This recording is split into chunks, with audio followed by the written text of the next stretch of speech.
Hello, Rod. Sound check. Test 1, 2, 3. Test 1, 2, 3, 4, 5, 6, 7. Okay, I get it.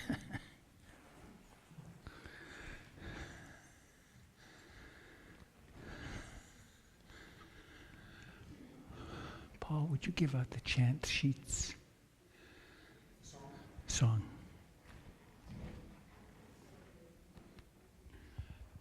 Check, check. Number 2, 1, 2, 3, 4, 5.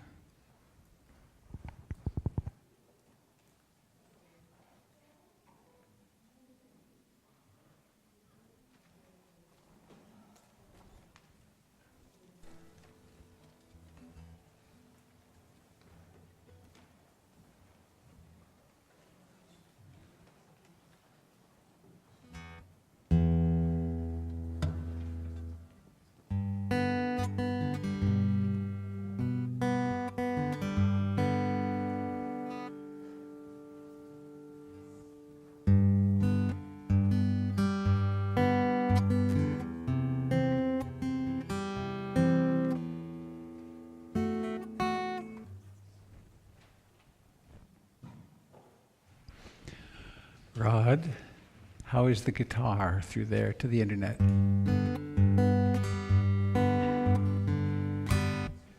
Good.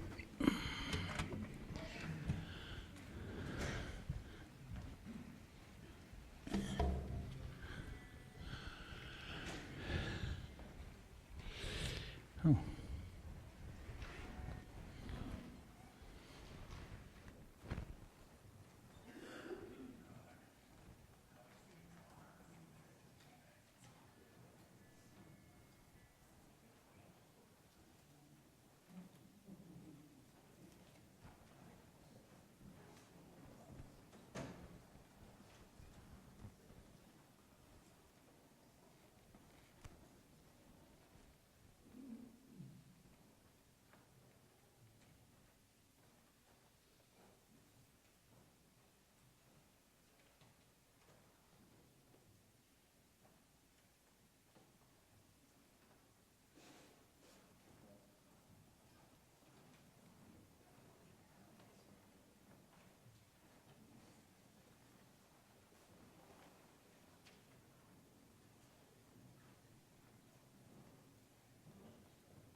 Good morning, dear friends.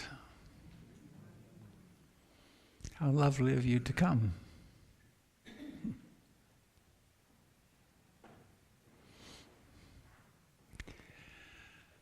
We have a kind of special thing happening this morning. Sam 4-inch is here with his video equipment, and this is kind of the warm-up for maybe not. Maybe the footage will be great in this. We are. Let's do it this way.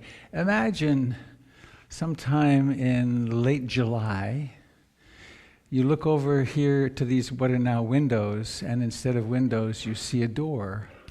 And you see a door with windows that are very, very bright, spacious, and beyond that is a deck. And then that deck goes to a ramp that goes to another ramp that goes to the front gate.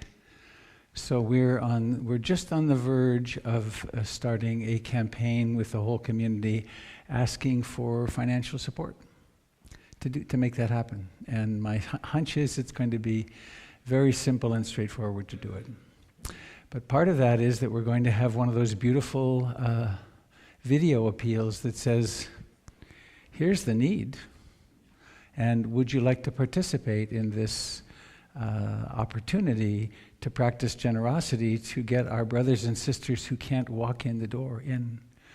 We've been talking about this since 2004, and moving at the speed of glaciers, it's about to really happen. So that's what Sam is doing. Is there anybody who just simply does not want to have even the back of your head videotaped?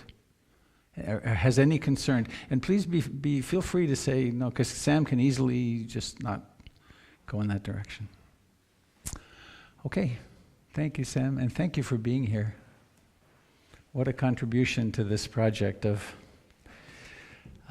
getting our friends into the building. Mark Keene, who we do have a clunky aluminum ramp that weighs 75 or 80 pounds that we have been using to kind of manhandle Mark into the building, but that's not satisfactory, and he couldn't come this morning, so otherwise he'd be here. So please join me in the, anybody here for the first time? 1, 2, 3. Be careful of Paul. He just did a week of intensive meditation, and he's kind of gone over the top. Some people, a week of meditation loosens them up. With him, he's just gone really quite wild. So he's been sharing wonderful things on the internet. I'm not surprised, however. So, refuge in the Buddha, Dharma, Sangha. Human beings have been doing this now for 2,600 years. What does it mean? I like to preface sometimes by saying the Buddha wasn't a Buddhist and he didn't teach Buddhism. He taught the Dharma. He taught a way of living and a way of thinking and a way of behaving and a way of practicing using our own heart minds to actually have the same experience he had. That's the intention. And he was an ordinary human being, just like us. And he demonstrated that it's possible to actually become free from suffering. So the refuges are in the Buddha, which is not particularly or only the historical Buddha, but it's in that in us which is awake. That in you which is seeing right now. That which knows of seeing. That mysterious thing. That's someplace to take refuge.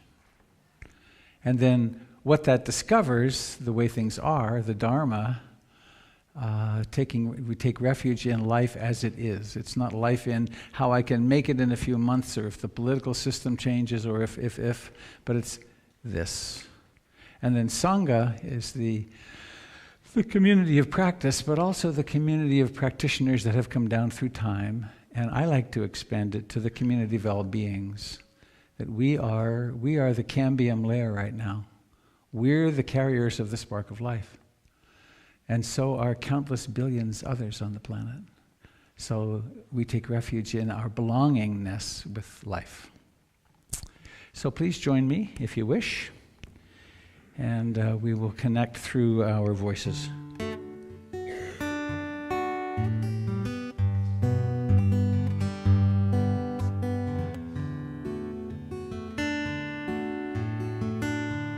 I take refuge in the Buddha, the one who shows me the way in this life. Namo Buddhaya, Namo Buddhaya, Namo Buddhaya. Dharma, I take refuge in the Dharma, the way of understanding and love. Namo Dharmaya, Namo Dharmaya, Namo Dharmaya.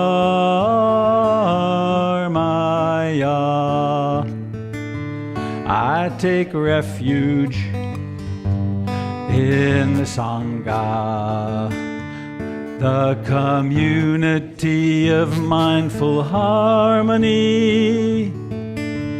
Namo Sanghaya, Namo Sanghaya, Namo Sanghaya. Once more, I take refuge in the Buddha, the one who shows me the way in this life. Namo Buddhaya, Namo Buddhaya, Namo Buddhaya.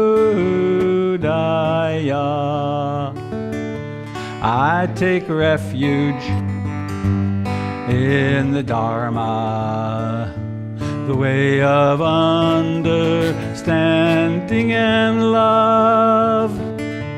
Namo Dharmaya, Namo Dharmaya, Namo Dharmaya.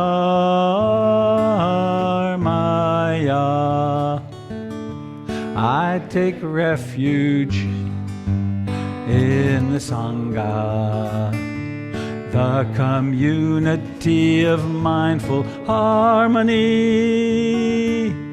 Namo Sanghaya, Namo Sanghaya, Namo Sanghaya. Let's do it again very quietly. I take refuge in the Buddha, the one who shows me the way in this life. Namo Buddhaya, Namo Buddhaya, Namo Buddhaya.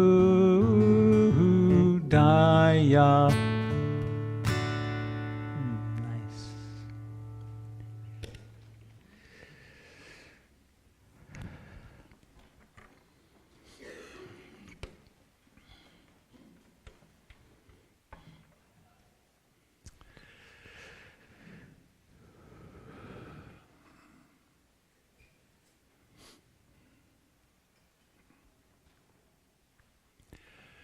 The central ritual, in a way, of this practice is that of sitting. Every spiritual tradition, or almost all, have an icon, a symbol. And it's come to be the seated Buddha, which is interesting because the Buddha said, don't make any images of me, but what are you going to do? We're humans. So a seated figure, calmly being present. So here we are, the Buddha sitting, the world sitting. The earth, having taken form as you, brings itself to this spot and stops.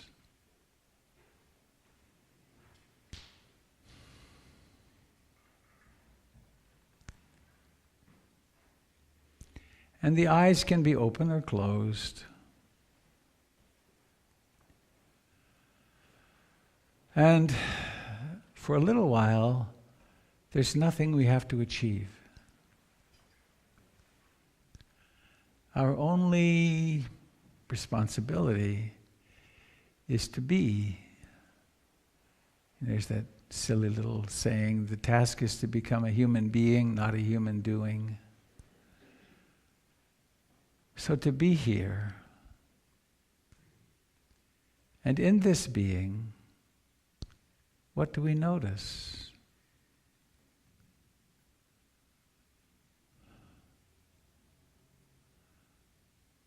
I'm going to be speaking today at 11 o'clock on happiness and on pleasure, and how this practice is all about that. So one of the pleasures is to tune in on the aliveness which is your body.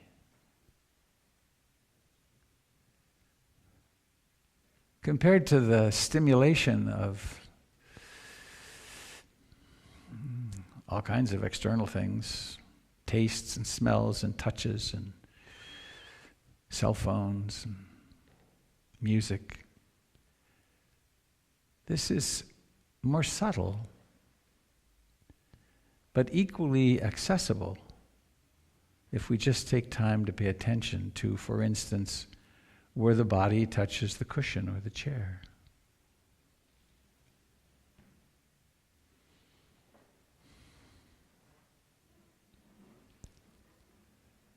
To notice the aliveness in what you would think of as your feet.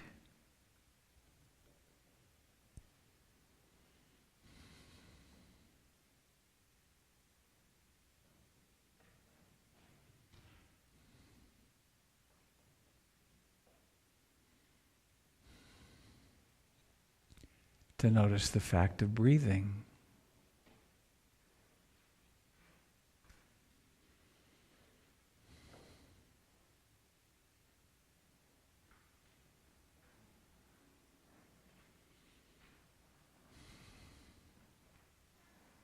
To notice the aliveness in what you would think of as your face.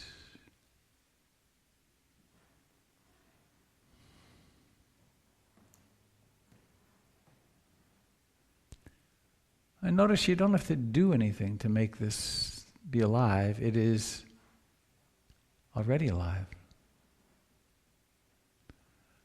What we can sort of do is direct awareness.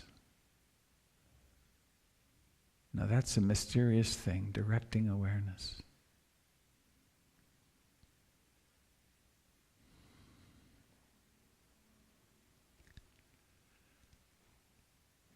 And so we can also direct awareness toward the experience of breathing in and breathing out.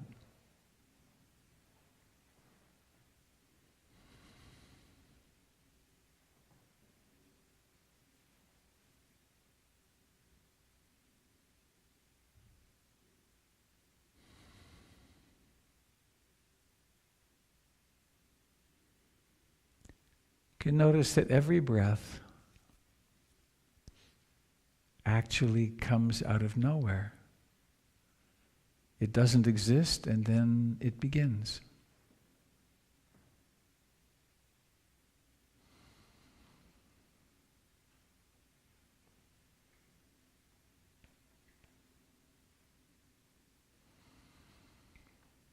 It begins, and then it rises to fullness, and then it declines, and then it disappears.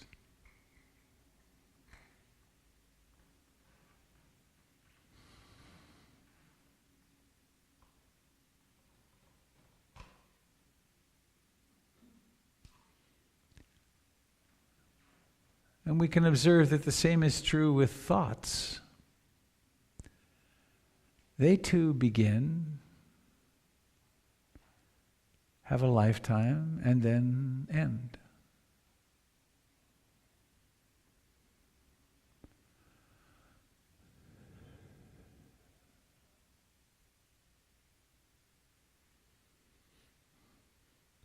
And just as the breath breathes itself, so do thoughts think themselves.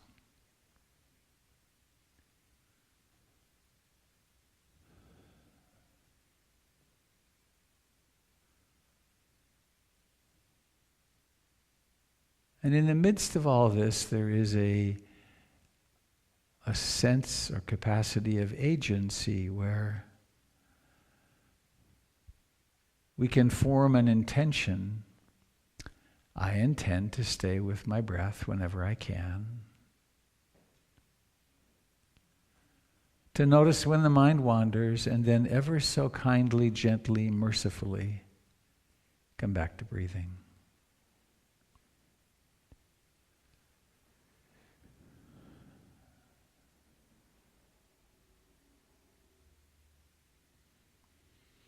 And there's a flavor to this intention which is non-violent, non-coercive,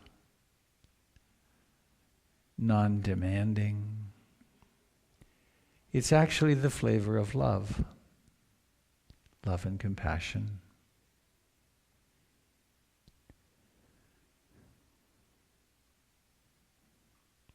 We realize increasingly how much trouble this uncontrolled wandering mind gets us into, how much suffering it creates.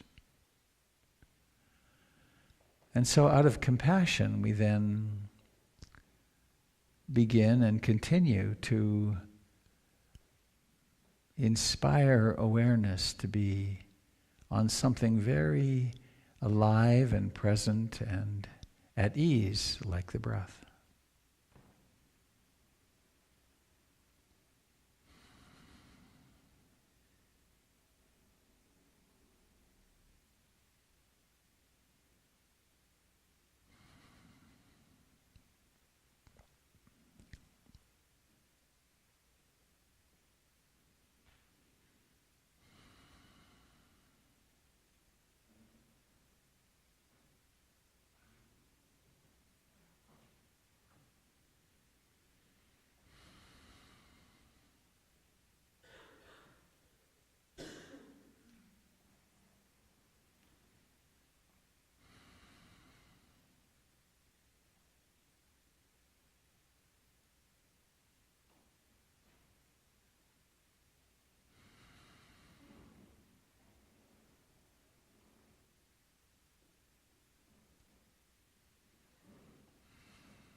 becoming very curious about what's going on.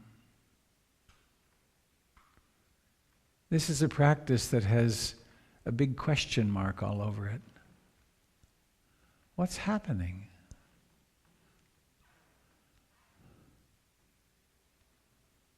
Does anything that is experienced last?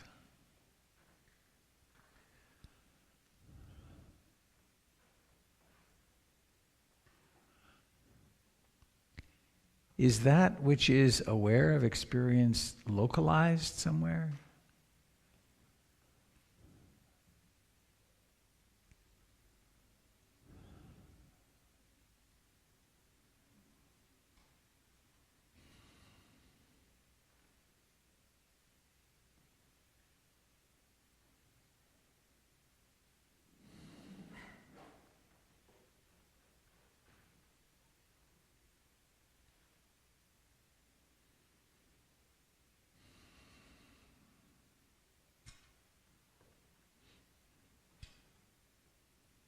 Is it possible to control the mind?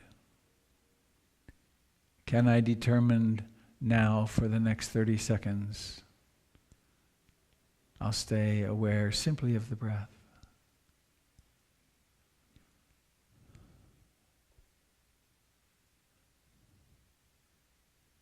Sometimes it's said that the mind has a mind of its own.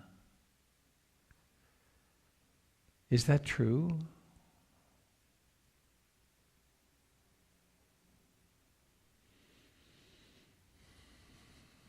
With great persistence and great gentleness, coming to this breath now.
The more closely we attend,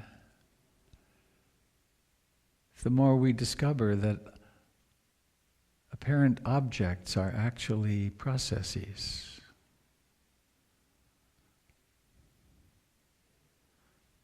Even the breath we think of as a breath, but long before rising to fullness is over, the beginning is gone.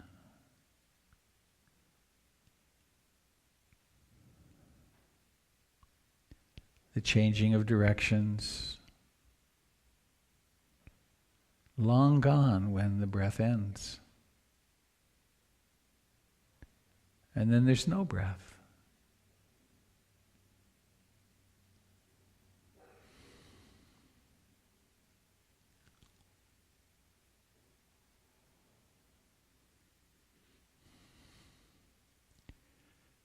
From the Tibetan tradition, we have the terminology, all experience is a magical display in consciousness.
There's no predicting what will arise from moment to moment.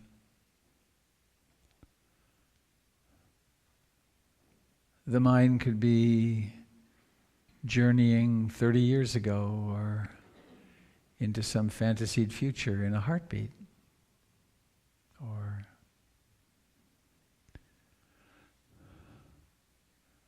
it could be ruminating or toiling or worrying about something.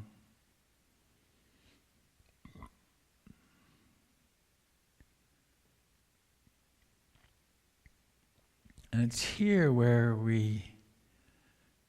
the more skillful we become, the more loving and compassionate we become. We practice refuge in the Dharma. This is how it is. This mind is anxious right now, or this mind is irritable, or this mind is hating of self or other, or this mind is full of love and spaciousness and compassion and delight and joy. This moment of mind is like this.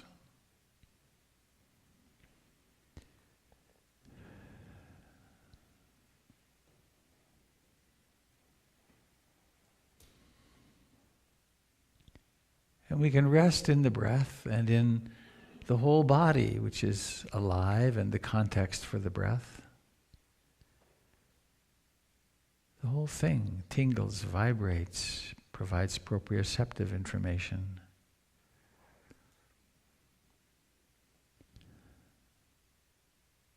And so we practice abiding and living in the present moment.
Human bodies are prone to discomfort just as they are prone to pleasure. Sitting still often reveals this discomfort. Sometimes it provokes it.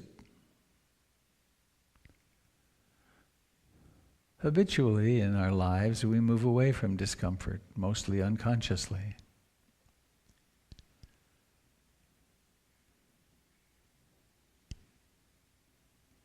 In practicing waking up, we don't move away at the first sign of discomfort. In fact, we turn toward the discomfort. What's it like to have an ache in the neck or a pain in the shoulder or an itch that I decide not to scratch? What emotions come along with not moving to relieve discomforts?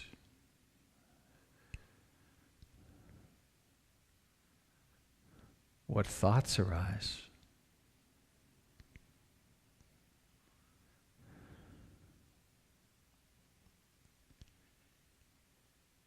In this way, we make that which we think of to be myself, my body and my mind, we make them objects of awakeness, of awareness.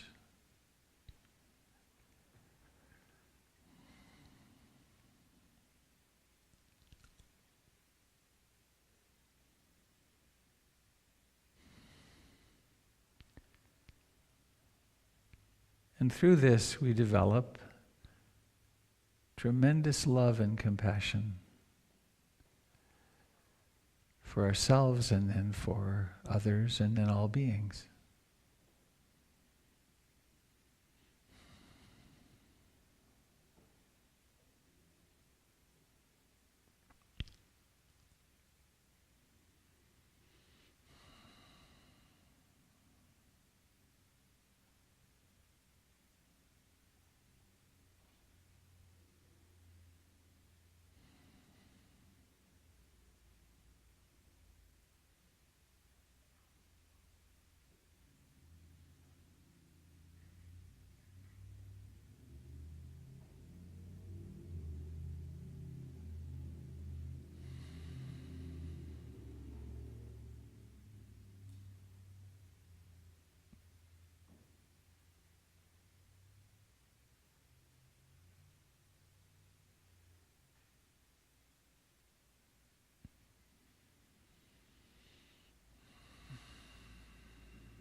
Abiding with in-breathing and out-breathing can be like watching waves come up on a beach or watching leaves flutter in the wind. To simply stop and be aware.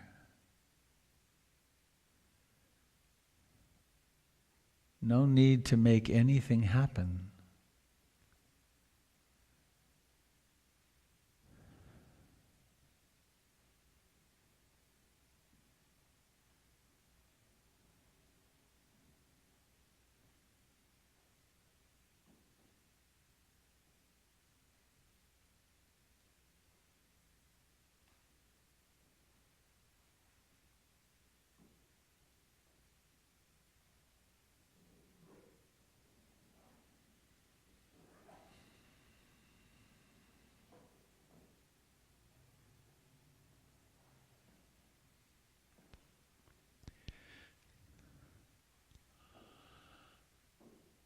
And please now, as we come to the end of this little while sitting together,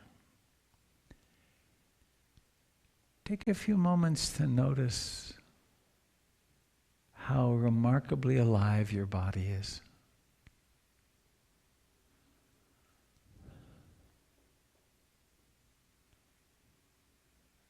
In its simple presence, it's just singing, isn't it? Some of the notes might be discomfort, some pleasant, some warm, some cool. Most are actually nameless, aren't they? They're just life.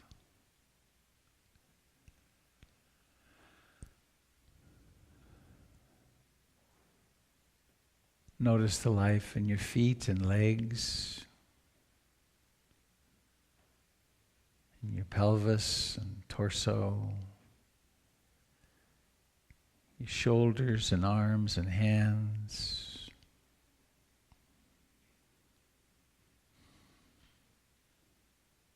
And your neck and face, scalp. And then eyes.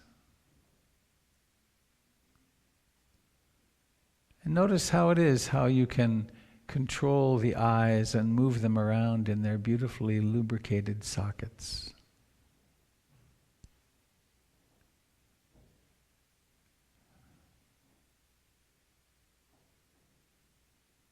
Then you can become aware of the eyelids.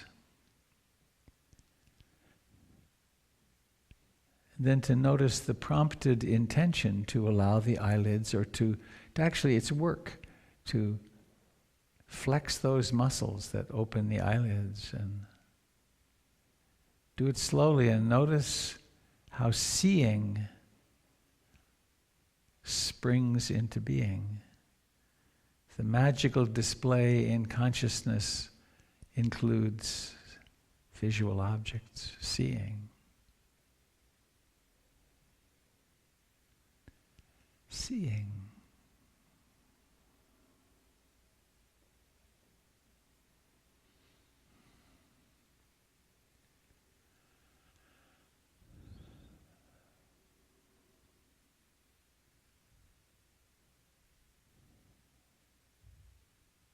No less aware, no less, quote, meditative, seeing now and knowing it. And then perhaps noticing how your body might like to stretch, and then letting it stretch a little bit.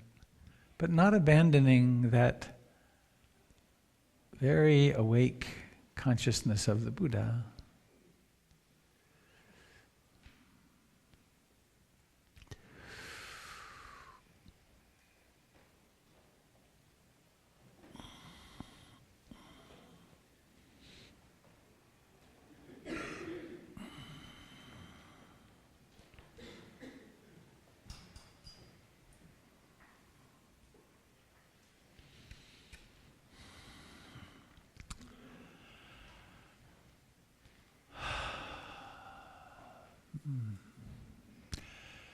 As I like to do, please raise your hand if you feel calmer, saner, and less stressed than you did a little while ago.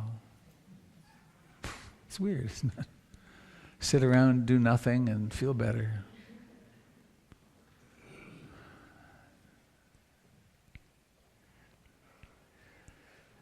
Before I invite Jim to come up and do his magic with movement, I want to thank everyone who came yesterday for our Karma Yoga party. Would you raise your hands if you're among that group? Yeah. If you didn't already notice the gardens when you came in, take a peek, look around. There was a giant pile of, I'm really sorry I didn't take a before and after picture, but it would have been cool, like the pile gone. But Jim he was like a steam engine out there. He was like he knows how to move dirt, and there were wheelbarrows all over the place, and weeding happening, and also stuff inside the building. So we do it twice a year. It's an opportunity to be together and to have great time and eat pizza. And I took a lot of pictures, and a bunch of them are up in the pass-through as you go through to to goodies after noon for social time. Okay. I had the best time I've had at a work party since, and we've been having them since 2004. Right? There were a lot at first. Let me tell you, it was a serious reclamation job on this building. And but over time, there's a way that this personality feels like it has to be anxious. Because I guess, because things are happening that are out of control, and yesterday I had a really nice time just connecting with people and doing the little projects I did, and realizing that it's a manifestation of community doing itself. Very competent people doing lots of different things, and it just organically emerges, and that's one of the natures of community. It's a wonderful thing. 35 people, I guessed, we're here. 35 people times 4 or 5 hours is a lot of hours of work put into place. Amazing. So, Jim, would you like to come up and do your magic with movement?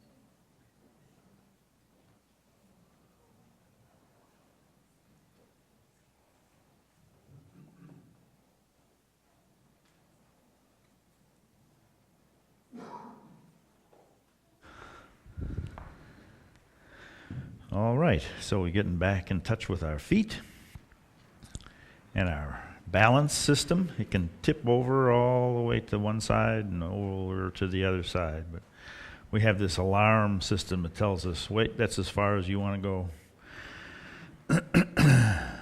Lean forward and feel the toes engage with the floor. Lean back, and then there's a different alarm system going backwards. There's no toes to help you. So, we'll sink and rise and sink. Full breath in and sink. Every cell in the body absorbing new energy. Every cell releasing. Then opening the shoulders. And sinking again. Every cell welcoming new energy, releasing.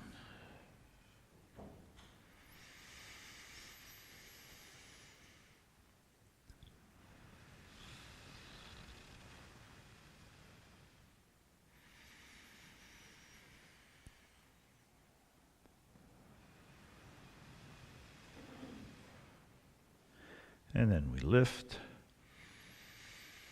and open, feel the chest expand, and then relax.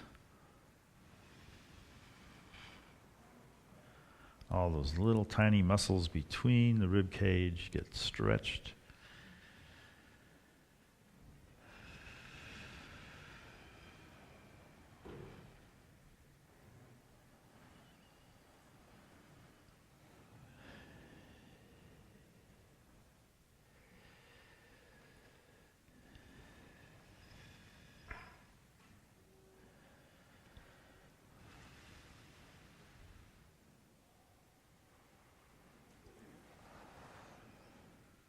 And then lifting overhead, we paint a rainbow.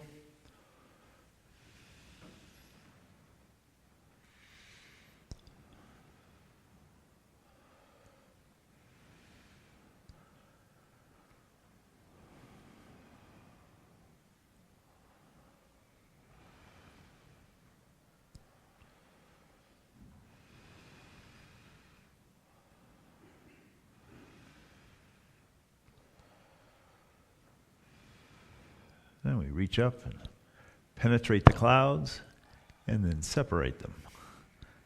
Is that a little grandiose?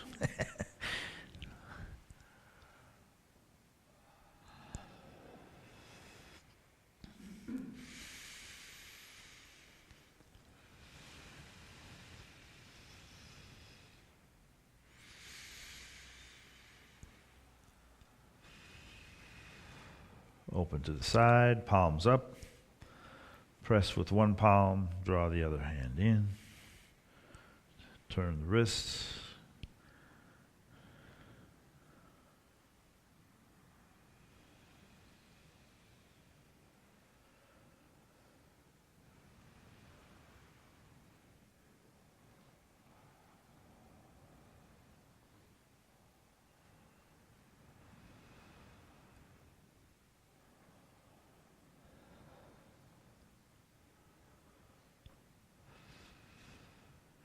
And then drawing the arms back, we'll come overhead.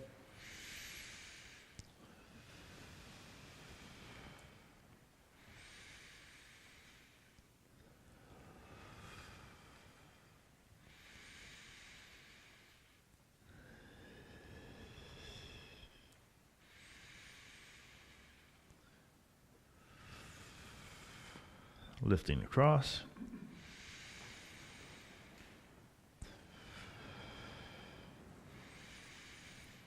One of my students saw this at the Lansu Chinese garden, and the woman that was leading said, "Offer some fruit to the sun." Oh, peach, that's what it is. Offering a peach to the sun. It changes the movement a little bit.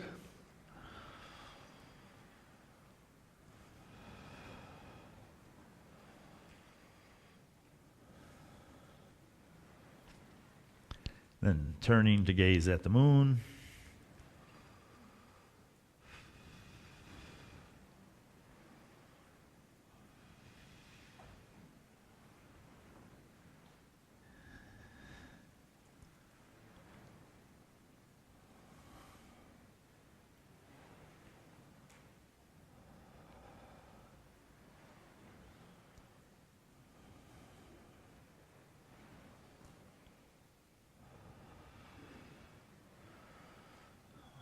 Open one hand, press out to the corner.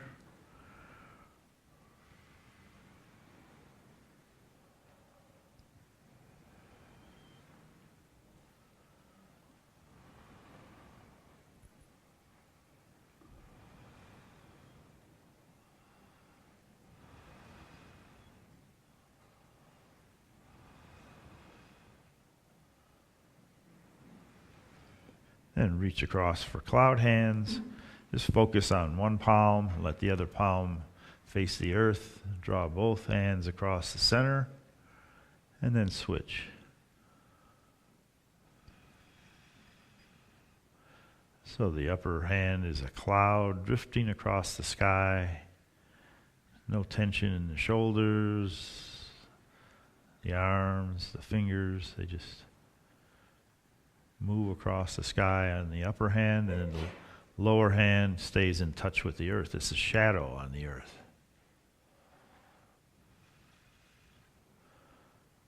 So touching heaven and earth.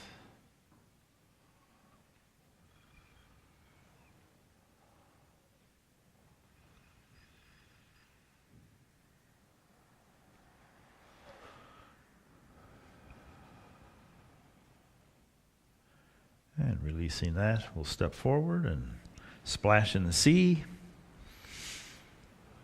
Paying attention to your surroundings.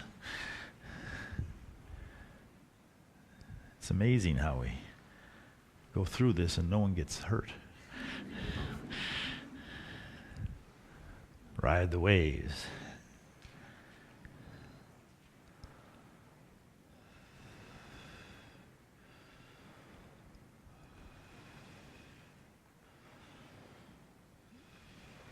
Opening the arms, palms up, palms down.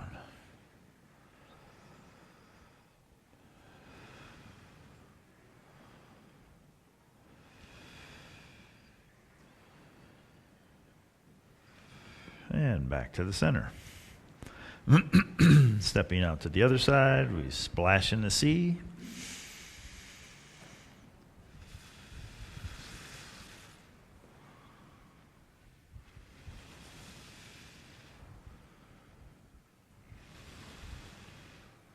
Riding the waves.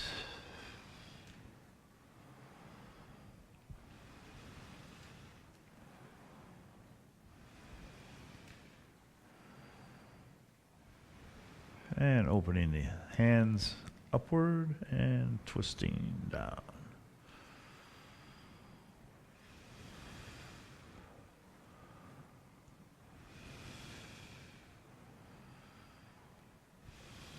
And back to the center.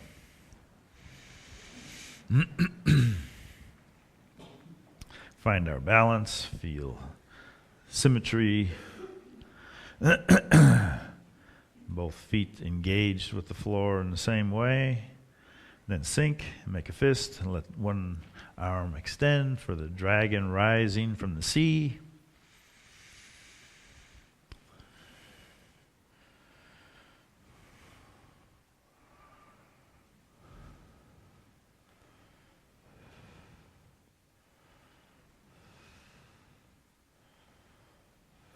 Then we spread our wings and fly with the cranes up on our toes.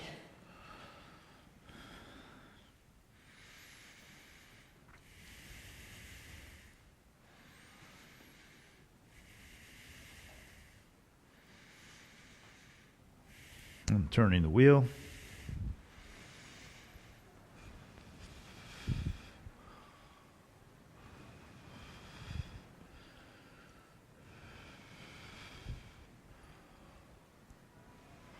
Change direction.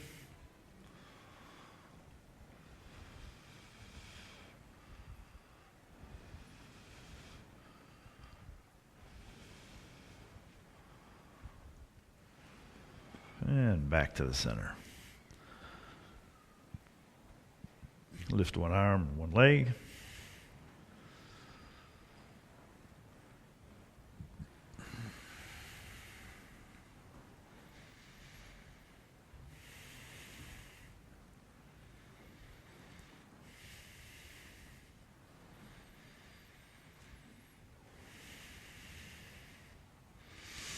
And then coming to the center and just breathing, releasing.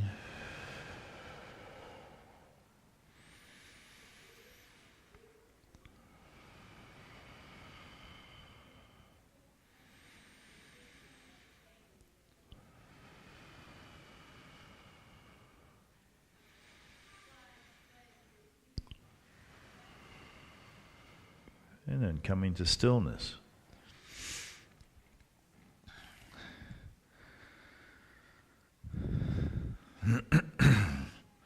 Something in our mind insists on giving nonverbal experiences names like stillness.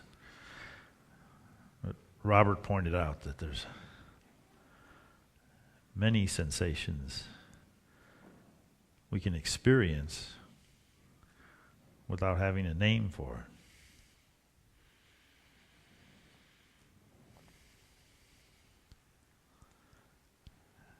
I use a shortcut and say, feel the river of sensation. That's cheating. It's not a verbal experience.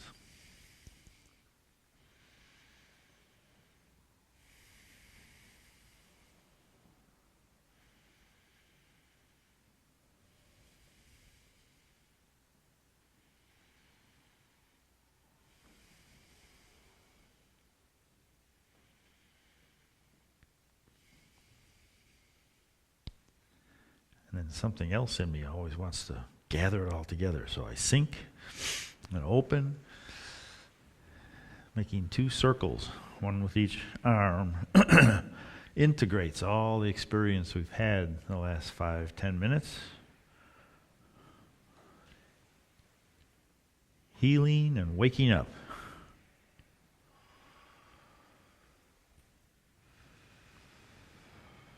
Thank you very much.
You people breathe a lot.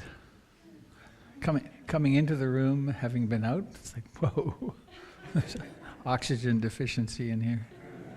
One of my students said that was 72 full breaths that we did for our routine. 72? Full breaths. Oh.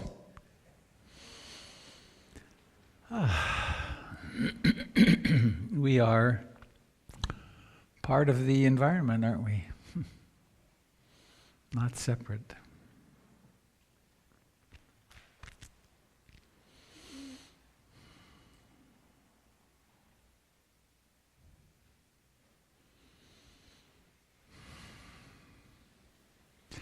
Thank you for your forbearance with Sam. And if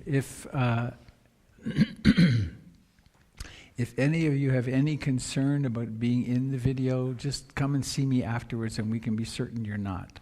I know. For some people, there are good personal reasons to not want that, and don't feel any hesitancy to speak up about your need.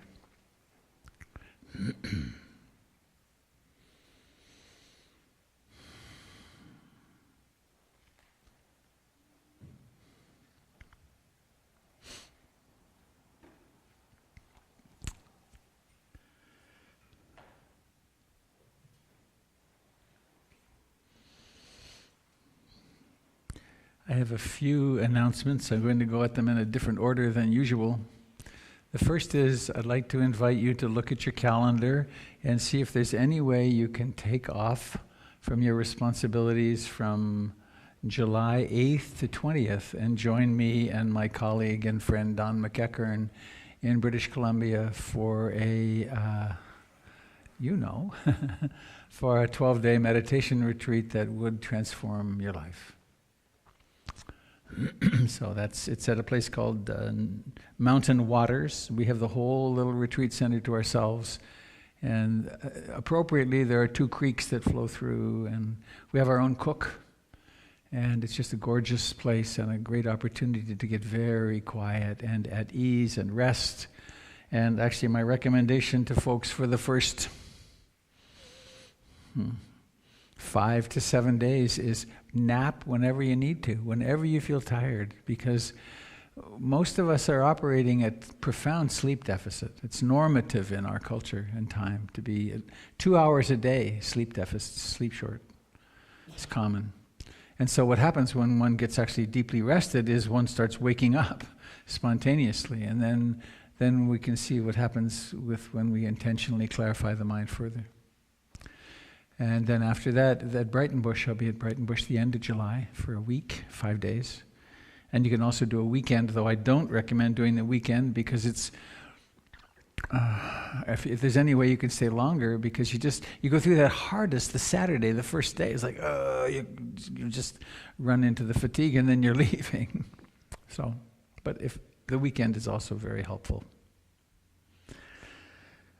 Other announcements. We would need a couple or 3 people to help clean up today after the coffee and tea time, and I invite you to come and participate in that.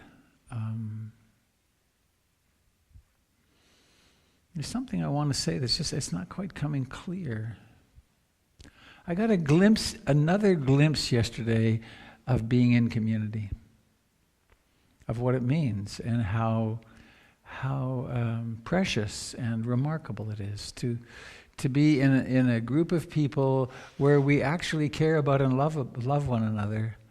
And I witnessed some very intense, intimate conversations happening, that people really connecting. And when one starts to meditate, one needs meditator friends, because the kind of stuff you want to talk about, people went. It's like, I noticed when this happened, when that person cut me off, I had this moment of irritation and I felt it here. And then these thoughts came up and be like, this person's out of their mind.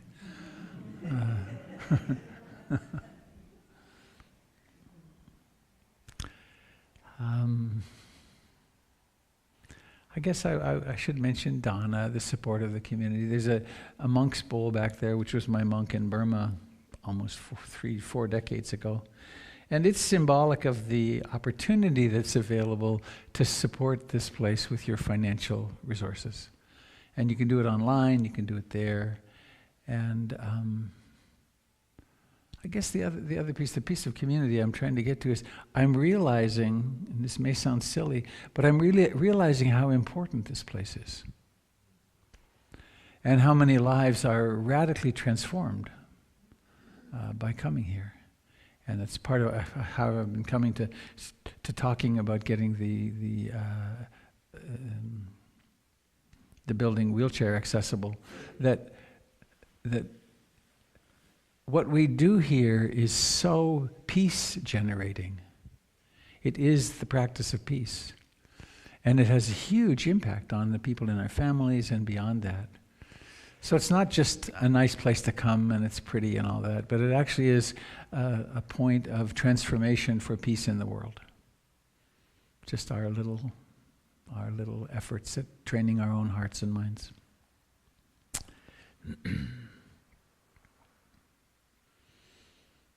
Yeah, I invite you to check out the website for various other things that are happening. Lots of classes, great teachers. Am I missing anything critical I didn't get in my list? I don't think so. One of the things that always comes up for me is the number of times that people can come to sit and meditate together, other than Sunday morning, because a lot of people find a smaller... Okay, great. So we have Sunday nights, Tuesday nights, Thursday nights, Tuesday mornings. These are all opportunities to come, and some like the Tuesday morning group is commonly 5 or 6 people, and Tuesday nights is growing. Sunday nights too. I don't think I mentioned. There's lots of opportunities. You don't come in this door. You come in through the back and into the living room, and those are much more intimate than this. And there's a Monday night reading group. There's tons of stuff happening. Okay. Forgot to say hello to you folks out there on the internet earlier. Lovely of you to be here too.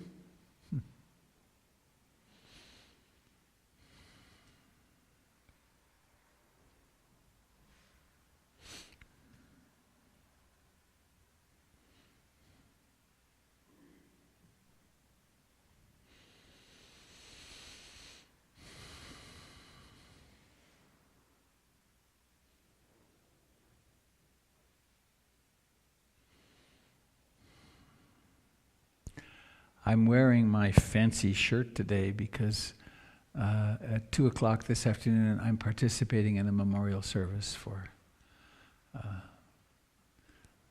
child of one of our community members.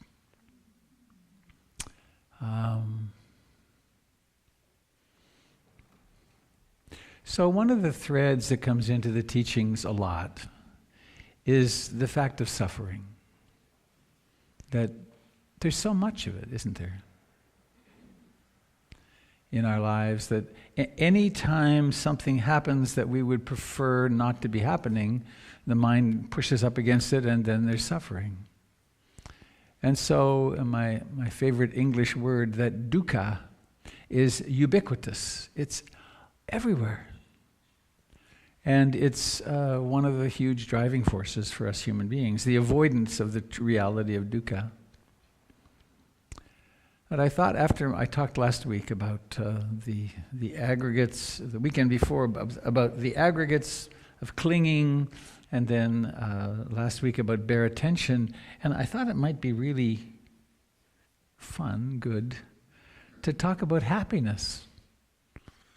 And the fact that this practice leads to a lot of happiness and relief. I mean, I'm kind of the poster child for the fact that meditation can turn a remarkably uptight, depressed,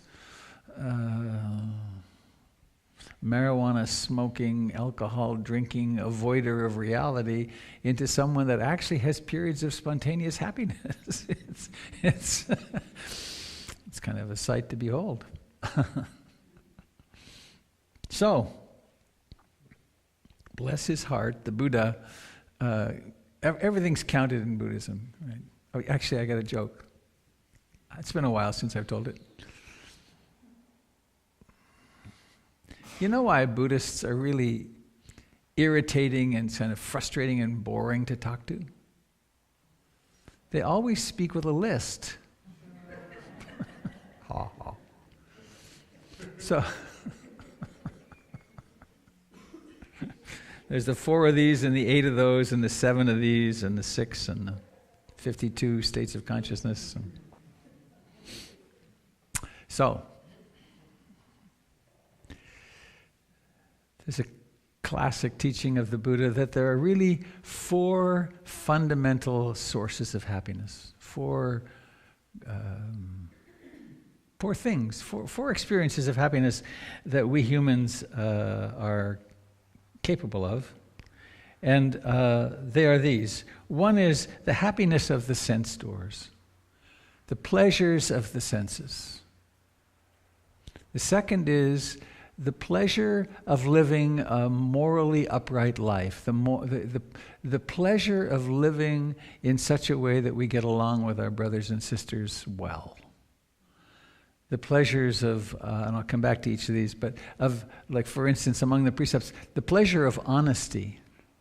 Because if one is honest, then you never have to try to remember what you told somebody. I mean, it's still good to remember. Yes. Thinking of my wife, yeah, it's good to remember what one has been told and what one should get at the store. That's a different thing altogether. But in terms of ease, and then the third is, interestingly, it's a meditative happiness, which is the happiness of concentration, the happiness of a mind that will go quiet on an object. And then the fourth kind of happiness is the happiness of insight, of understanding the utter impermanence of everything. Both the utter impermanence, but also the temporary. To the degree that we realize that things are always changing and always unstable, we can immediately suffer remarkably less. Just the idea that things are constantly changing is a tremendous relief for many people. So I want to start with the pleasures of the senses.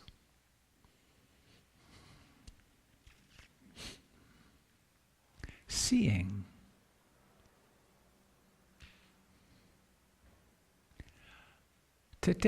Before you leave today, I invite you to go out and walk around the grounds a little bit and experience the remarkable beauty of springtime in this garden.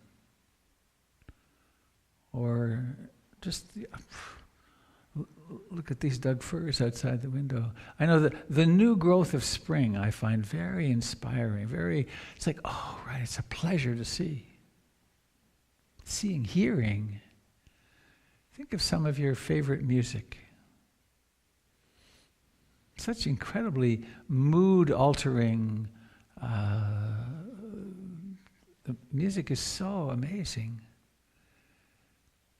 I'm actually hearing music quite differently. I've been playing the guitar now, I think it's 5 years.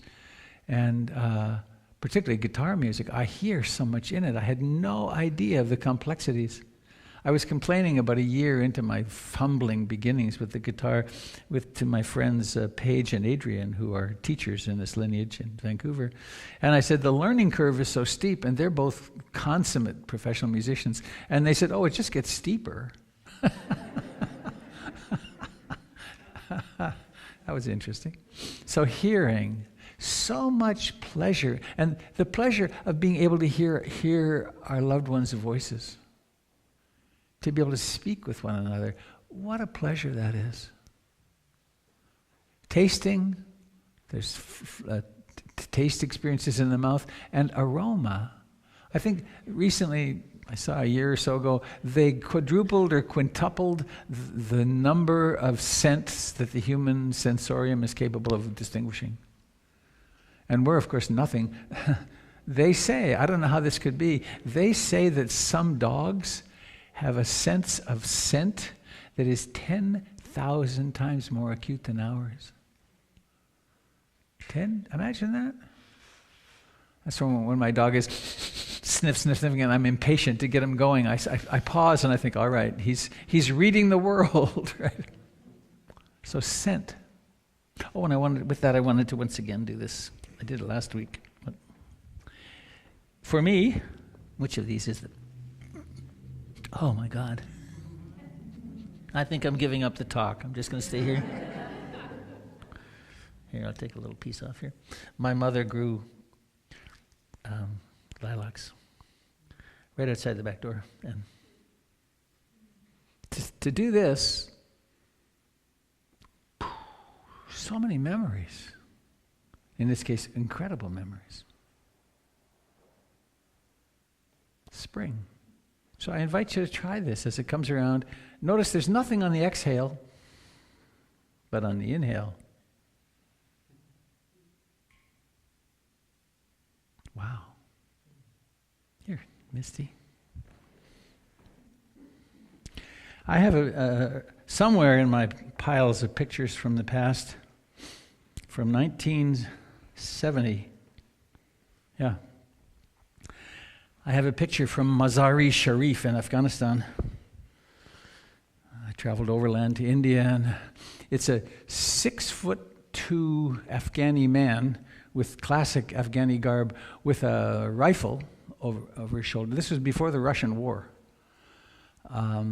And he had a rifle, and he's this big guy, and he's got a rose, and he's walking down the middle of the street, absolutely stoned on this rose. It's a beautiful picture. So scent and touch. There's so much pleasure available to us through touch, and then all the things that the body can do.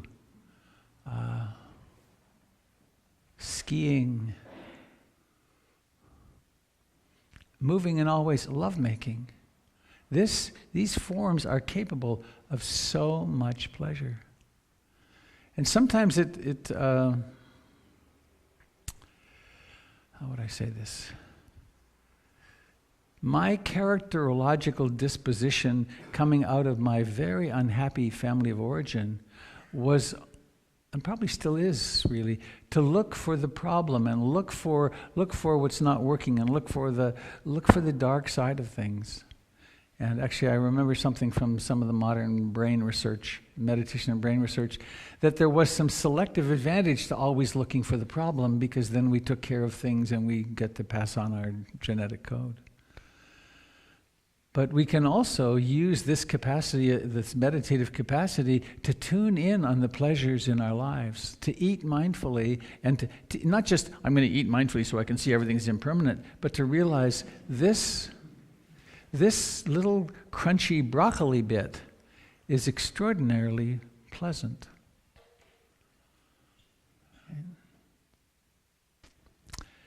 So pleasure, the pleasure of the body, the pleasure of the senses.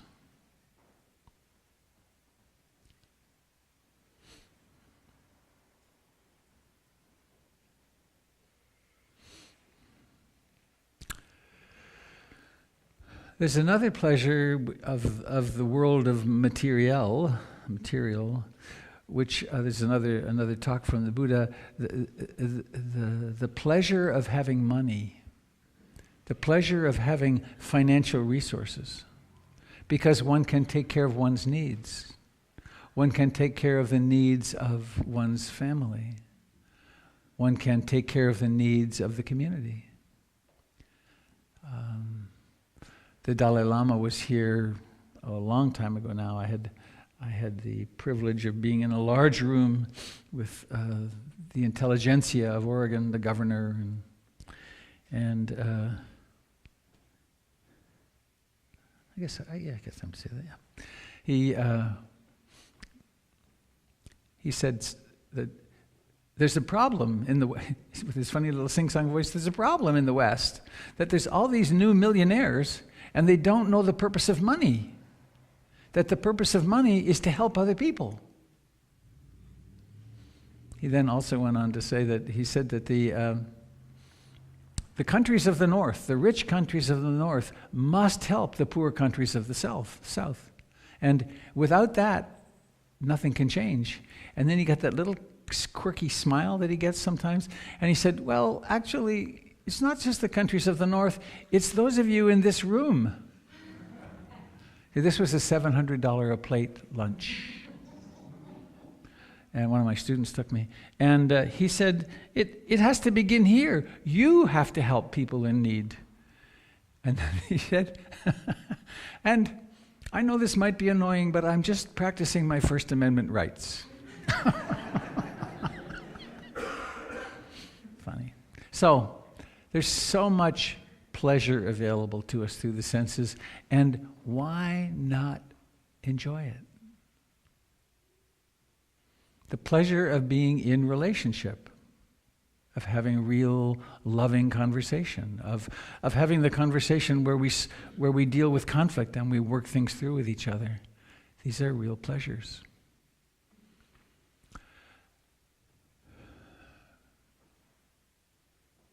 The second kind of pleasure, the pleasure of living a moral and ethical life. Remember the precepts? I undertake the rule of training to refrain from taking the life of any living being. I aspire to live, I aspire to be a kind and of service to all beings. How wonderful it is, how great it feels, doesn't it? When we can help somebody, and how natural it is for human beings to help each other. It's so, acts of kindness so outnumber acts of non-kindness. But we don't focus, and the media certainly doesn't focus there. Speaking of my friend Adrian Dick, the musician, they were in town, his wife was at a hotel downtown, I was taking him downtown to it was on Halloween a couple of years ago, to pick up a page, and a particular street, Multnomah Boulevard, I couldn't see out the windshield. It was too rainy and wet and cool, and it was my wife's car. I couldn't figure out how to turn on the defrost, so I pulled over, and the shoulder started giving away. It just, and it just gave, and then we wound up like this, stuck in the ditch. Not in the ditch, but on the curb. No danger at all. And I called AAA, and they said, we'll be a while. We were there an hour and 10 minutes. 23 people stopped. 23 people. That's normal. My experience around the planet has been people help so much because it feels good and because we're connected. Second, I undertake the rule of training, or the training of the heart, to refrain from taking that which is not freely given. Or I aspire to become kind and generous to all beings. There's so much pleasure to be had in the practice of generosity.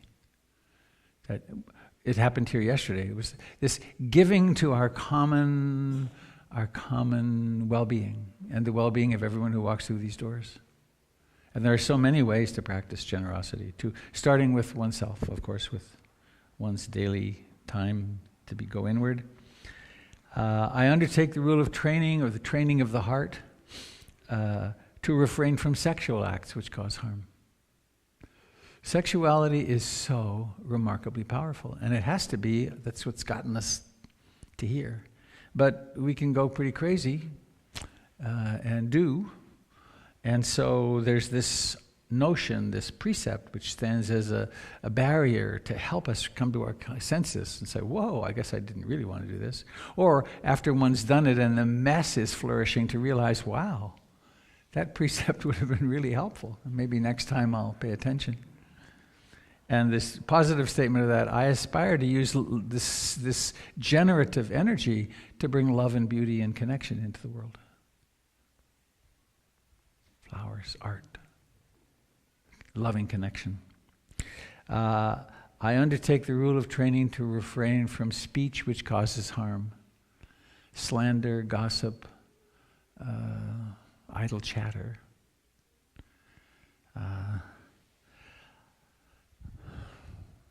I watched the roast on the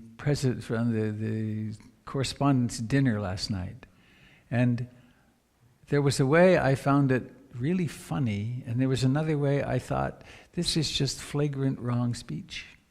This is causing so much hurt and anger, it just further creates the polarization. Part of me was delighted, right? And then this other part was watching and say, wait a minute, this is hurting people. In fact, I've often thought, and I wonder, I bet Obama, if he could go back, that thing that he did that was so shaming of Donald Trump some years ago, that was a mistake. It was harsh and not helpful. But who knows? Then the final one, I undertake the rule of training or the training of the heart to refrain from the use of intoxicants. And the positive statement, I aspire to cultivate consciousness, love, compassion, mindfulness, and to wake up. So these are the foundational, fundamental precepts which have to do with getting along with each other, getting along with ourselves and getting along with each other. And of course, they're challenging. And they're not thou shalt. They are, these are the rules. And when you don't follow the rules, you get hurt. And other people get hurt. So my experience has been that over time, it gets easier and easier to be attentive to this, to the well-being of myself and others. And the precepts become much more normal. Then it's not, I'm going to do this. It's like, why wouldn't I do this? Because I know how I get bit if I don't be attentive. So if we live a life of the precepts, we get happier and happier because we're not anxious. It's like I've done something and now I'm afraid I'm going to get found out or get hurt. And then there's also that sense of remorse.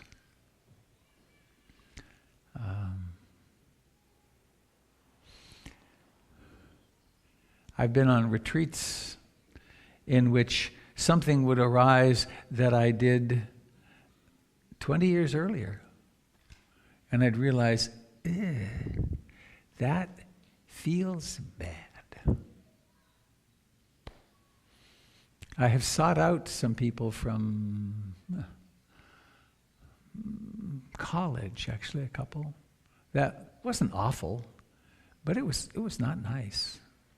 One can be so stupid when one is young, just so of course I think I'm still capable of it, but one can be so blind, and there really should be, here's an opinion, there really should be a class in how to end relationships that's taught in elementary school, right? That it's really okay if you no longer want to be with this person or hang out with this person, but you actually have to go to them and say, thank you, but I don't want to continue. The big thing now is texting. You text to end relationships. It happens a lot. It's wild. No personal accountability at all. So, that's the second form of happiness, living with as much integrity as we can. Saying what we mean, meaning what we say, not speaking harshly even when it's funny. And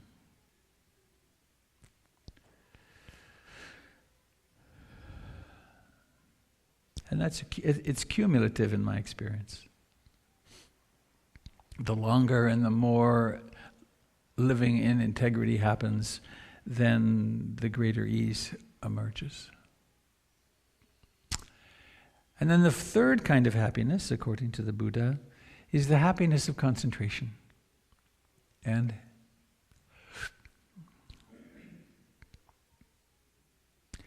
this human mind is remarkably trainable. And over time,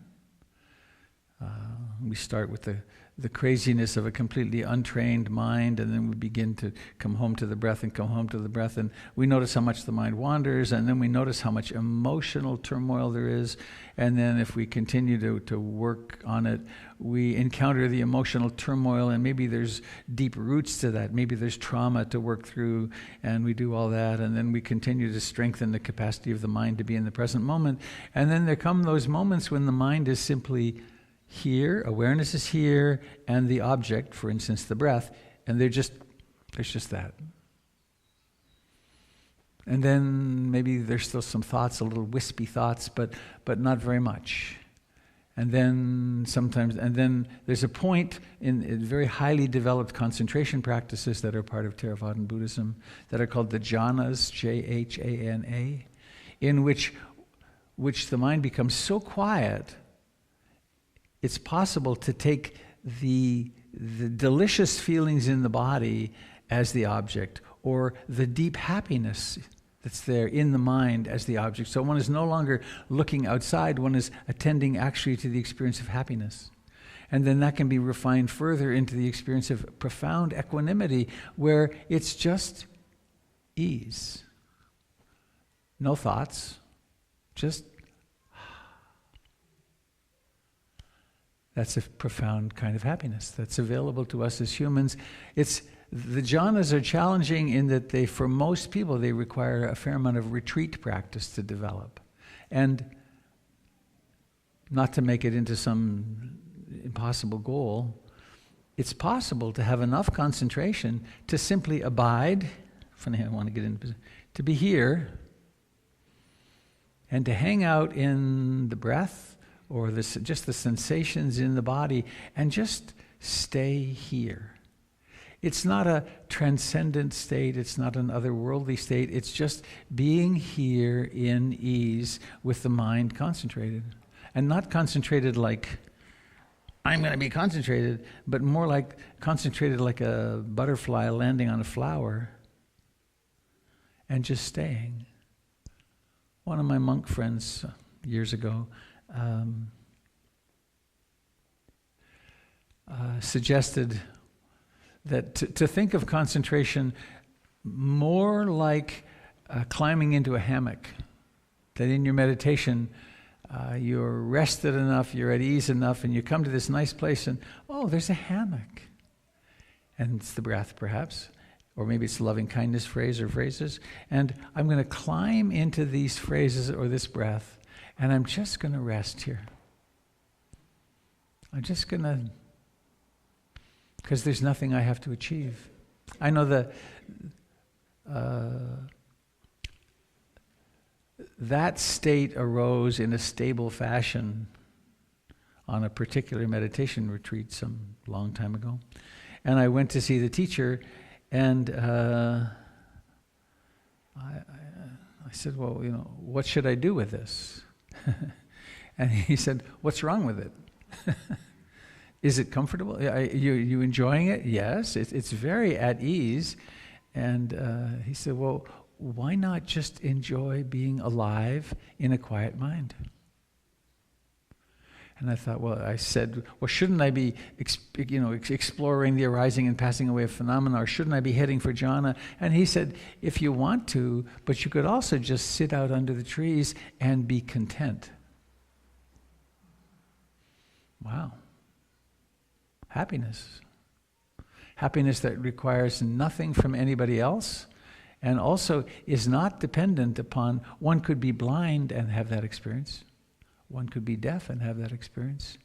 One sense of smell could go away, and there could be, because it's not based in the senses, it's in mind. And then finally, there's the happiness of relinquishment, or the happiness of recognizing that everything changes, the happiness of insight. And the classic insights in the Buddhist world are everything changes.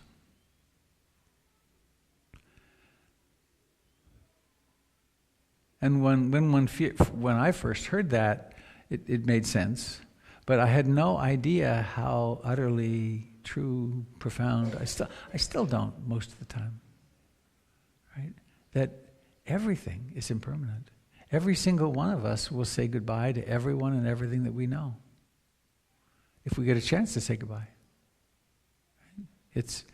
There's nothing that we're building, community, skills, relationship, money pile. It's all going to go away, and we're going to dissolve too. That's weird, don't you think?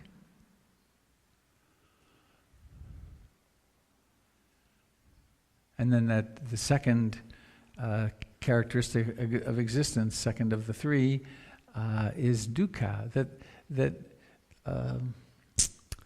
lasting satisfaction doesn't exist. Human experience is one of always satisfaction's always despairing.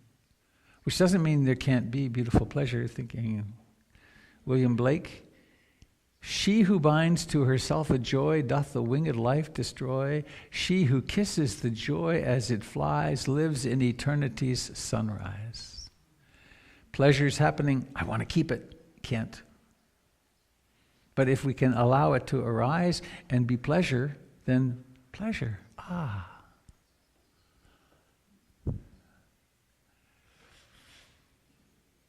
I have a poem I wanted to share. Oh, and the third characteristic of existence, the jewel at the core of the Buddha's teachings, anatta, that if we, to the degree that we really develop a mind that is capable of coming out of delusion and out of fantasy and out of hopefulness and just seeing things as they are, do we ever find a self? Can you find yourself? Or do you find the mysterious universe?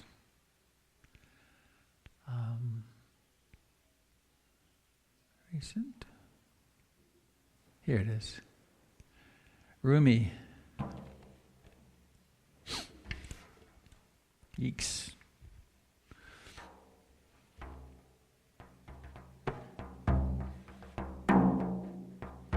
Little by little, wean yourself. This is the gist of what I have to say. From an embryo whose nourishment comes in the blood, move to an infant drinking milk, to a child on solid food, to a searcher after wisdom, to a hunter of more invisible game. Think how it is to have a conversation with an embryo. You might say, the world outside is vast and intricate. There are wheat fields and mountain passes and orchards in blossom. At night there are millions of galaxies, and in sunlight the beauty of friends dancing at a wedding. You ask the embryo why he or she stays cooped up in the dark with eyes closed. Listen to the answer. There is no other world. I only know what I've already experienced. You must be hallucinating. I love the description of the world here. You might say, the world outside is vast and intricate.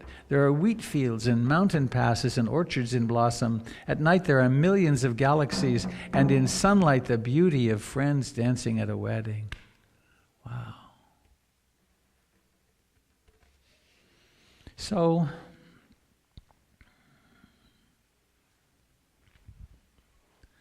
at the very core of this practice is the practice of allowing life to be as it is and noticing more and more poignantly how it's always coming into being and disappearing, coming into being and disappearing.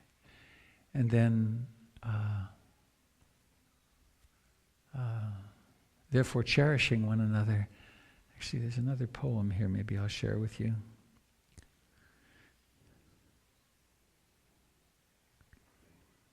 Oh, wrong. This is from a couple of years ago.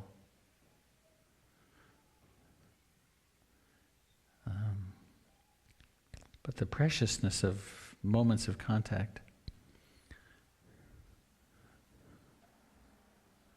I had gone with my wife Jennifer to the New Orleans Jazz Fest, which is happening right now, actually. She's there. And then she stayed longer with her childhood best friend for several more days. And I came back. So we left our bed and breakfast and went to her friend's hotel. And we got out of a taxi, and I kissed her, had a moment of contact, got back in the taxi, and then took off. And on the plane, I went back to the restroom, and on the way back, this poem came almost complete. People sleep, watch videos, play games on screens, and sip at wine. We hurtle west over snow-covered mountains. A chasm opened, or perhaps revealed itself with a taxi kiss goodbye.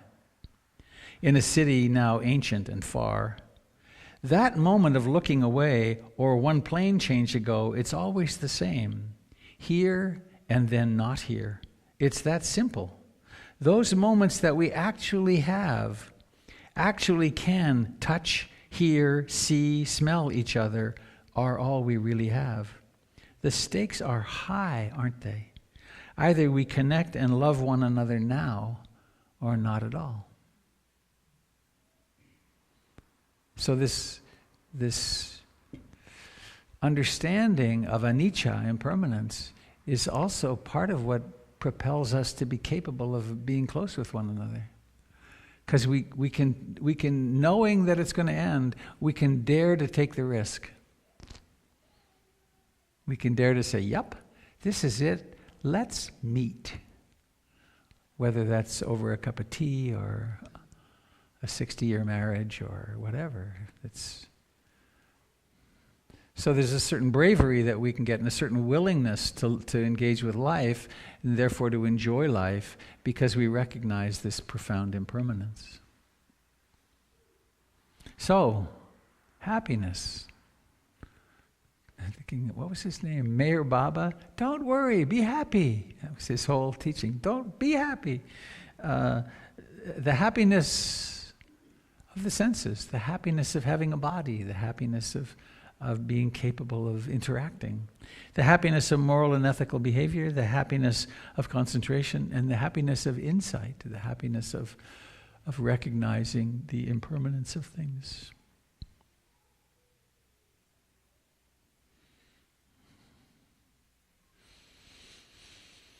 So, I think that's what I want to say. Thank you for listening. Happiness. Let's be happy. Oh, there's another piece.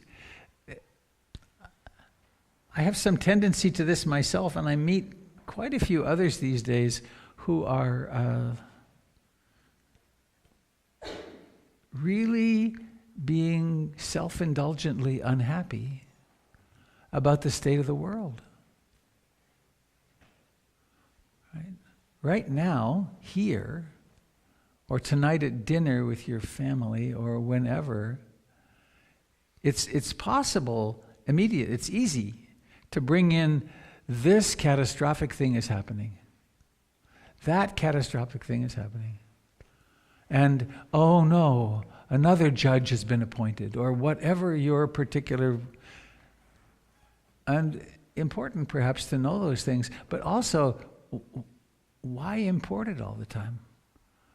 When you're with your friends and you're having a little music, or you're having dinner, or you're with your children, why have this kind of things are bad, things are bad, things are bad? It kind of pollutes the moment. So why not be happy? Why not be joyful?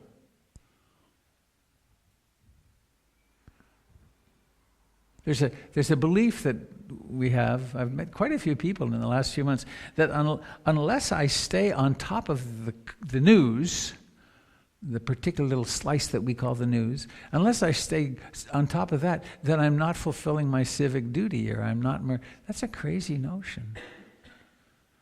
Now, maybe I pay attention to it and then I can act, but then when I'm done acting, when I come home from my action, why not be joyful?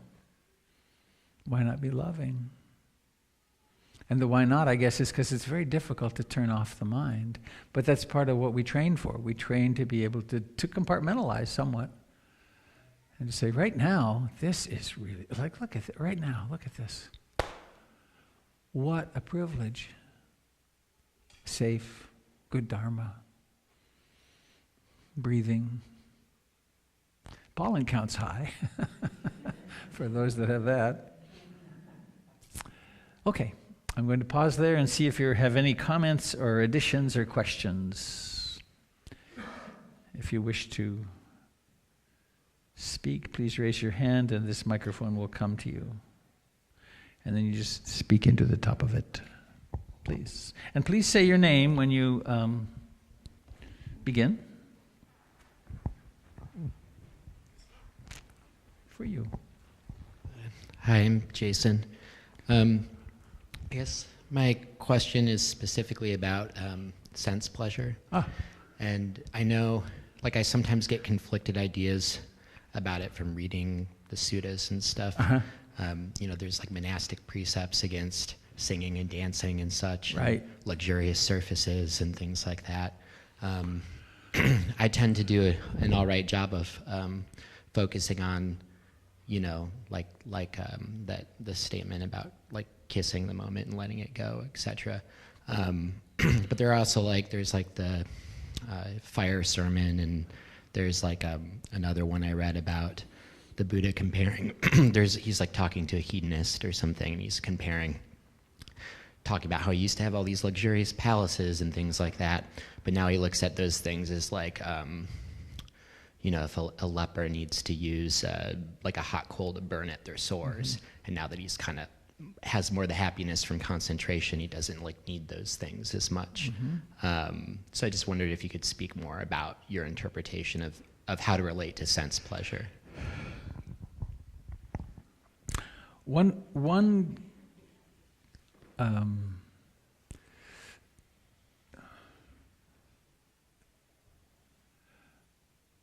It's helpful for me to remember that the suttas have been passed down to us by monks, and who have a particular view, and it's like the high tension wires coming down through time, and it's very helpful. And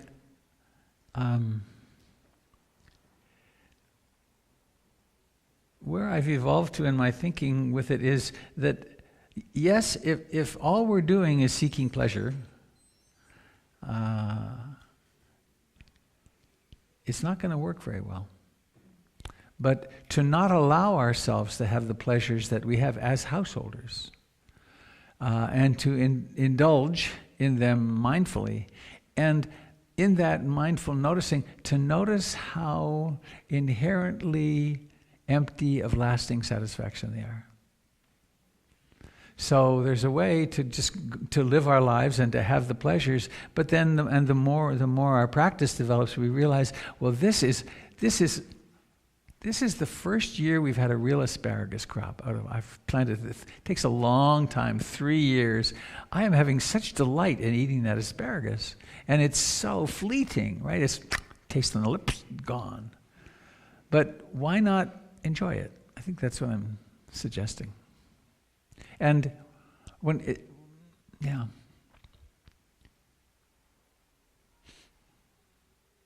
it's a view, and a very potent one. The Theravadan monks don't listen to music. They really no shows, no music. I've been at teachers' conferences where there was someone who got up and played the guitar, and then there's some music, and the Theravadan monks left because it's like they have this very clear understanding. We want to follow all these early precepts very completely, and for those that are doing that, it's a marvelous thing. But to confuse it, that here I am a householder and I shouldn't have any music on, it's confusing for us. Though I'm a great believer in turn off the music and sit for an hour. I'm into that. Anybody else? Please, can you come grab the mic? Just hold on to the mic, and the next person, you can take it to the next person.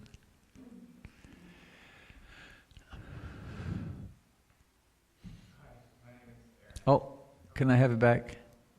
Sorry, I think the battery may have died. Did it get turned off? Test 1 2 1 1. Test 1 2. There we go. Please don't touch the bottom part of the thing. Battery. Hi, my name is Aaron, and I had a question about something you were saying about almost a part of ourselves that won't let us experience happiness, or is always looking for a problem. Yeah. And I think especially if we've experienced something maybe painful or overwhelming in the past, it can be even harder to let oneself stop looking for the problems and be happy or feel safe when there's a moment that invites it. And so I was just wondering what you'd say about how to try to begin to relate to that. Yeah.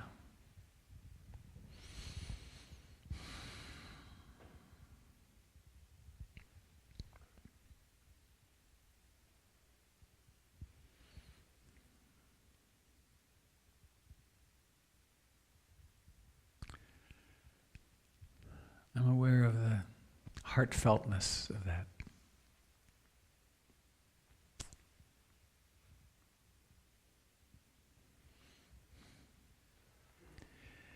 The people who study such things say we learn more in the first 2 years of our lives than we do in the rest of our life. And we learn, our very nervous system is conditioned by the circumstances that we're in, and how attentive the parents are, the caregivers are, or not. How intrusive the caregivers are, or how neglectful they are. And this then gets built on over the next some years, and then the schools take their bite, and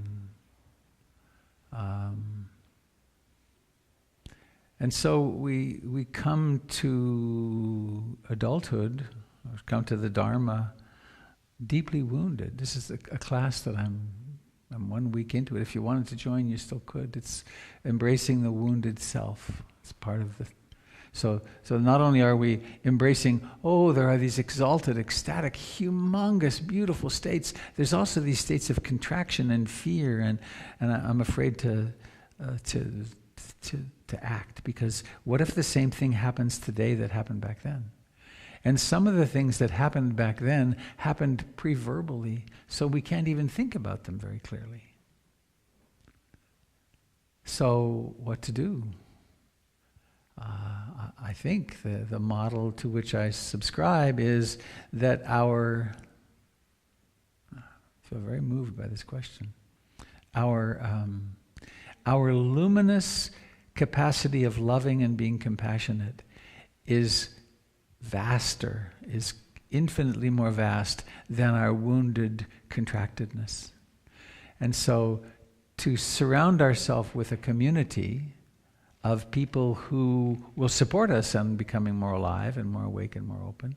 And then sometimes that's where teachers and therapists come in, to have someone else who can support us while we turn toward that fear, that pain, that whatever it is, that when you start to move toward happiness, whatever comes in and says no.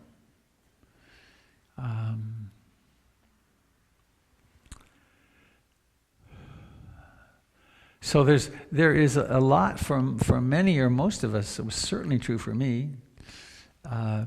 There's a lot of reclamation work that we need to do when we develop a capacity of loving ourselves more and opening. Then the places where we're frightened to act will become really more obvious, or the places where I daren't be happy. I daren't.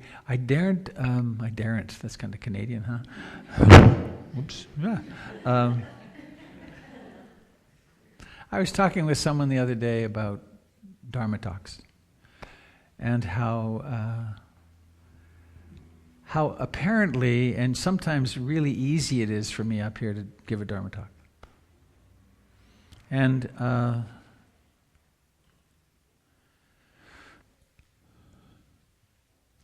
when it's really easy and when it's really spontaneous, it's not me that's giving a Dharma talk. It's the Dharma talk giving itself. And then in will come, shouldn't be, you get in trouble. And early on, like 40 years ago, I had the experience of I was teaching, and I'd give a talk, and somewhere in the middle of the talk, this would happen, where there'd just be talking. And then the morning was in the mornings. The morning would end, and then I'd go home and drink because I was so ashamed that the image was my dad's going to see what happened, and I'm going to be in trouble because I took up too much space. You're getting a little big for your britches, aren't you? Or who are you to take up so much space? Or there was all this internal conditioning that if I, quote, lost control and just spoke and took up a lot of space, I was going to be in deep doo-doo. And so over time, there's been the deconditioning of that, but also the realizing of how pained that little boy part is, and also how pained that man was. Having compassion for that person who had his own lineage of trauma. So is that making sense? It's turning love and compassion toward the places where we're constricted. And it's a very important part of our practice.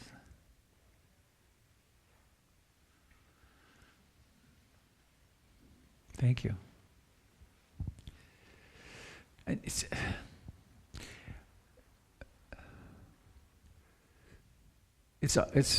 significantly forbidden to talk about such things too.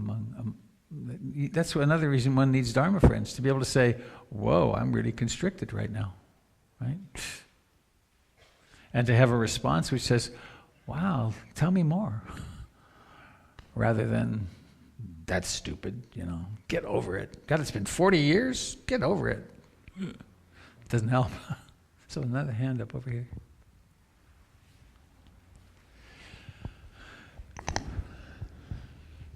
Hi, everyone. I'm Michael. Robert, thank you very much for the talk. I really appreciate this topic. A little closer. One of the things I noticed is in the past when you've talked about happiness, you've sort of positioned them as levels, the first being the sensors, the fourth being the insight. So I just wanted to check with you and see if something had changed. And then the real question, though, was for insight, for level 4, to me it wasn't apparent how insight connected with happiness or tied to. So, you don't have to necessarily go into a Baptist preacher mode, but could you strengthen that connection a little bit for us, please? If you're a person who still indulges road rage, someone cuts you off, and the anger starts to come up, and you realize, you got enough insight, you realize, oh, that's a thought. That's an emotion. I don't have to go there. Whew, have the spot. Or you're in a relationship, and your partner goes, well, honey, we need to talk.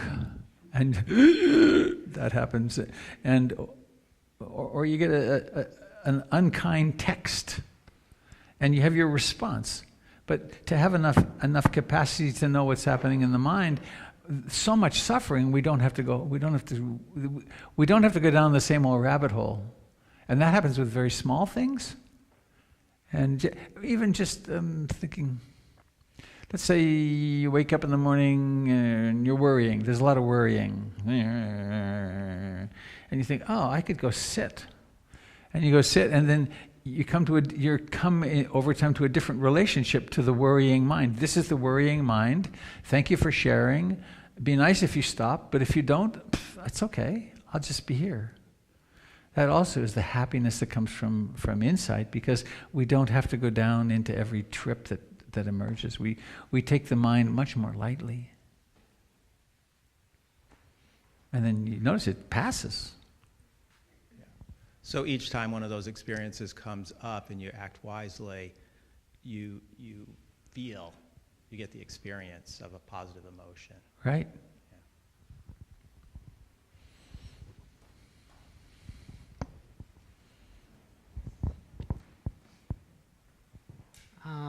I felt really uncomfortable when you were talking about, you made the last point about the news and dwelling on the news and why bring it up. And I don't know, I just kind of want to delineate between the point you made, which I agree with, which is if you're spending an hour with someone talking for 55 minutes about Donald Trump isn't the most generative and happiness-producing way to pass your time.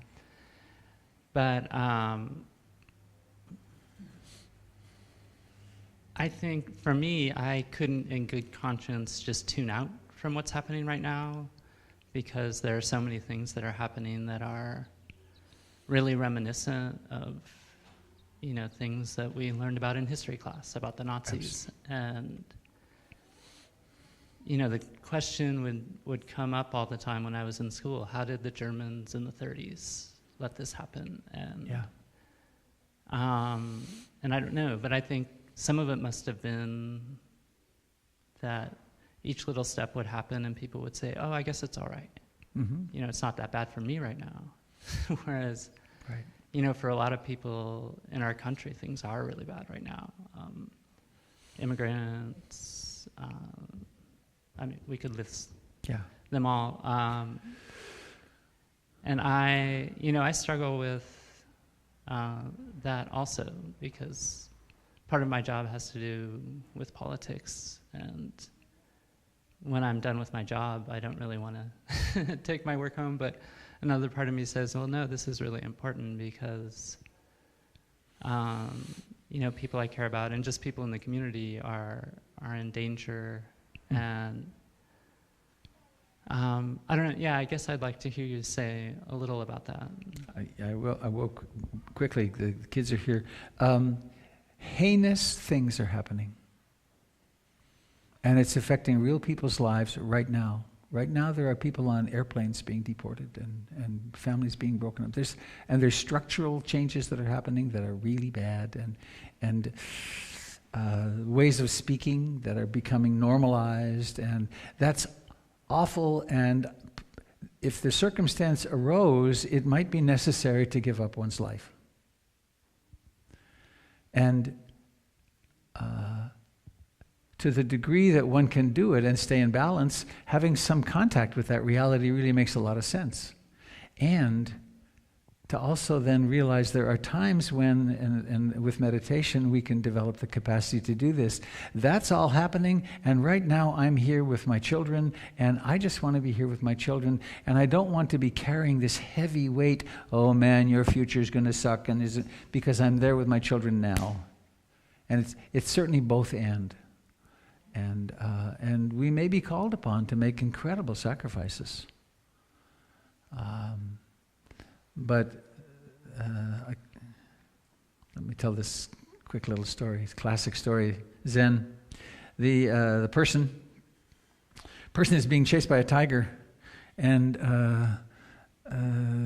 they come to the edge of a cliff, and the tiger's coming in, and the only thing they can do is to leap off. And they leap off, and on the way down there's a bush, and they grab the bush. And it's like, yes, whew. And then they look up, and the bush is slowly giving way, and there's actually mice that are eating the little tendrils that are stuck.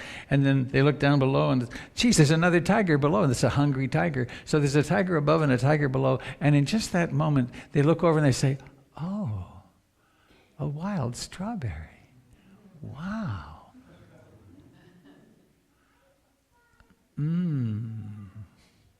It's that, I think. All right. Thank you very much for your willingness to be here and to listen and to allow me to play this role. Please let's make a big circle and invite the kids in, and we'll do our closing.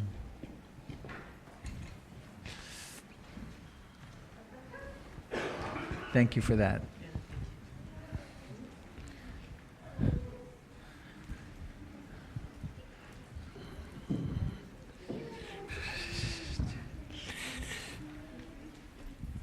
Whoa. Hi there. Oh, here. You want to come here? No. Bring this. There we go.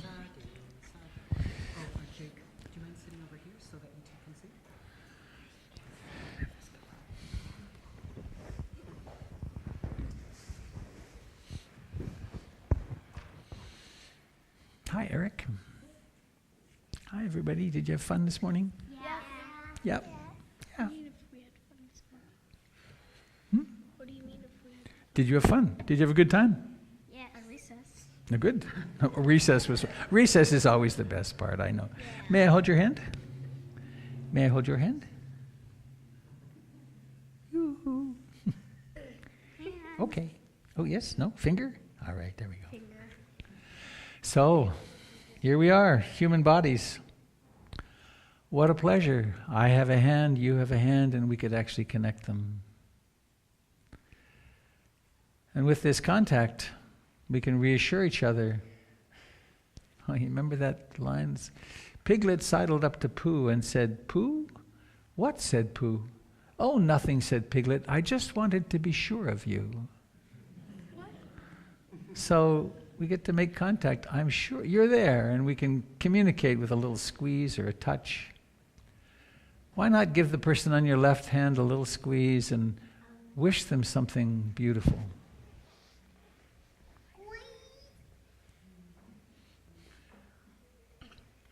And then the person on your right, some lovely wish for them. And of course, in thinking this for them, it's in you and it's all one. May all beings everywhere know happiness, the causes of happiness. And may all beings everywhere come to the end of suffering. And now we have the ancient ritual of the singing, the chant.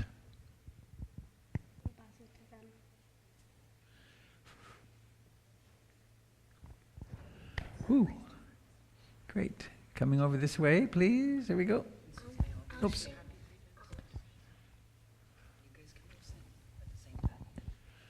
May always be happy. May all beings be happy. May all beings be happy. Sadhu, sadhu, sadhu.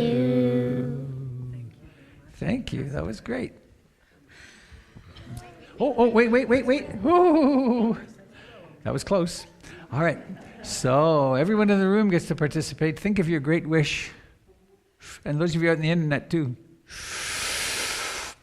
1, 2, 3, blow. Yes! So please do come and join us for a cup of tea. Take a look at the grounds and have a look at the pictures as you go through the pass-through. It's really quite a memorial of the day. Thanks a lot. Thank you, dear friends on the internet. Pizza. Oh, there's pizza. There's leftover pizza to have. We have more zafus.